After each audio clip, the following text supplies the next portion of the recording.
Do things that suck every day, because that's how you start to strengthen your mind. So I said, you know what, let me go on Google, and I Googled the 10 hardest events in the world. And what came up, number one, was this race called Badwater 135. It's a 135-mile race through Death Valley in the summertime. So 130 degrees, 135 miles. I said, that's what I'm gonna do. I figured it had to be a stage race, like a 10-day race, something like that. No, it wasn't. It was a one-day race. And so I called the race director up and said, hey, man, I'm David Goggins. Chris Kostman goes, yeah, that's great. I go, I want to do this race to raise money for a foundation. He goes, have you ever run 100 miles in one calendar year or what? He goes, yeah, to get into Badwater, you got to run 100 miles in 24 hours or less to qualify. I said, you can't do 100 miles in 24 hours. I go, that's impossible. He goes, look, only way you can get in my race is to qualify. This is in November on a Wednesday. There's only 2 more races I can do to qualify for the Badwater. And one happens to be on Saturday. I call them on a Wednesday, this race is on a Saturday. It's called a San Diego One Day. You have a 1-mile track, you run around a 1-mile track for 24 hours to see how many miles you can get.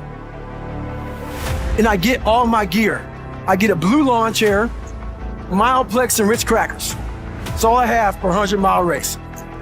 So I get my little seat set up, I'm gonna see her every mile. I get some Mileplex, and Ritz cracker, I keep on running. At mile 50, I start to feel the bones in my feet start to break. And at mile 70, I haven't gone to the bathroom not one time.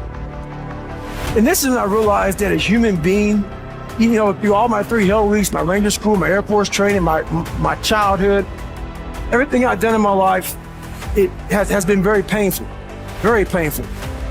This was the worst pain I've ever experienced in my entire life. I'm making humor of it, but this is what really made me realize that if you can shut all the noise out in your head and just all the crap that people are giving you, and you can focus on the task at hand and what you want to do, you honestly can do anything.